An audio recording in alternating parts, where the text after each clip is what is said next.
Hey everybody, welcome to Wander and Grow. I'm gonna talk about shampoo ginger today, but I'm in the garage because guess the temperature.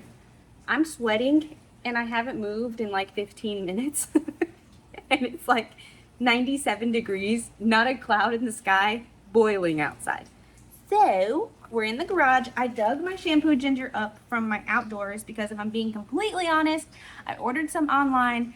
I got annoyed that it wouldn't sprout for me, so I threw it in the garden bed outside and look what she did. She grew. So my problem is that it's too hot in my zone. Way too hot in my zone. I mean, it's good and humid, but it's way too hot for her to stay outside on her own. She gets direct light, which she's gonna hate. So I'm just here to talk about a few tips and trips for your shampoo ginger. Shampoo ginger is awesome. It's got a Latin name that I can't say, and it's native to like your Southeast Asia, Pacific Island countries. I can put a picture right here about how it looks. It grows like from a root of regular ginger, I guess like a tuber you'd say, and it does create like a pine cone flower, and when it turns red, it's ripe, and you can squeeze that flower and it will create a sudsy type of nectar juice that comes from it, and a lot of people use it in skincare. It suds pretty well, so they use it as shampoo, and thus the name shampoo ginger. So here's a few things. It's a sudsy juice from a pine cone. I already talked about that. It's native to Southeast Asia. Growing tips. It does not like direct light. It likes bright indirect light, which it's not getting in my garden. You can grow it in zones 8 to 11. However, if it freezes, it will die back and you won't be able to salvage it. Temperature ranges that it likes are 70 to 80 degrees, so I'm gonna put this in my grow tent. One last thing. I just realized, not everyone has a grow tent, okay? I'm privileged because my husband likes to do grow tent things. All right, so if you don't have a grow tent, put her in the shade, make sure she's well watered. She will sprout for you. Mine sprouted outside on a dry rhizome, you can see here, that I tossed into the yard of aggravation, okay? You can do this. You don't have to put her in a grow tent. 70 to 90 degrees, and in the winter time, you will have to dig it up if you're planting it outside, okay? Because if she freezes, she won't sprout the next year. So, you can keep her outside.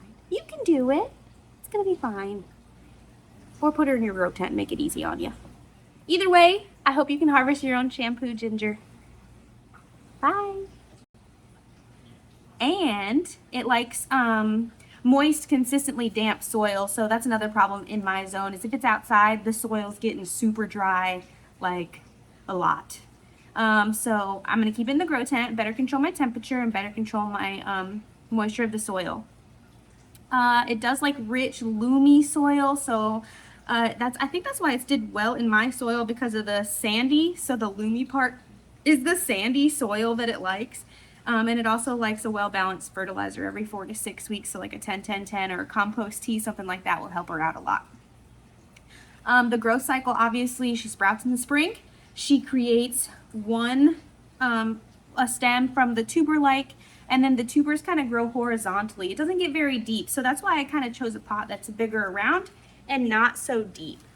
I also like this pot because it's got this thing on the bottom of it. It's really old. I think I found it at my old house. Some lady had it's like the 70s.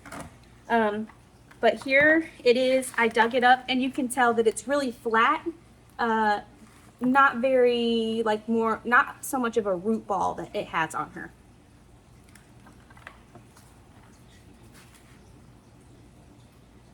All right, so I would suggest a 3 to 5 gallon pot, especially for one that has sprouted like mine. It will have like a rhizome spread. I'm not sure, like with dahlia tubers, they multiply in a quantity of 4 every, year. I'm not sure about that one, so comment below if you have any idea the rhizome spread for these guys. 60 to 70 degree humidity range. You can mist the leaves to mimic the humidity because like in my climate we are very humid, but it's not a humid that's like sticks to you. It's a humid that like is humid and then evaporates because it's so stinking hot. So grow tent is where she'll be. I'm gonna put her at the edge of my grow tent, like I said, 70 to 90. I think I said 80 before, my bad. 70 to 90 degrees. Rhizome spread, so put her in a wide pot and she will make really pretty shampoo flowers for you. When they're ripe, they will turn red, and then you'll be able to milk the flower and get your soap or whatever it is you're going to use this for. I think it's an awesome plant. It's an awesome plant to have. I think me and Austin were just talking about like the state of the world right now, and like soap is very important in if anything were to happen, especially as like a homesteader, as a prepper, whatever you like to do and how you stumbled upon my channel. If you're doing something like that, soap's an extremely important thing to have in a time of, I don't want to say crisis, but you know, in a time where things might be a little scarce. So being able to have your own, use it on your own. I do think that if you harvest the shampoo from this plant, you either have to keep it refrigerated in a cool spot.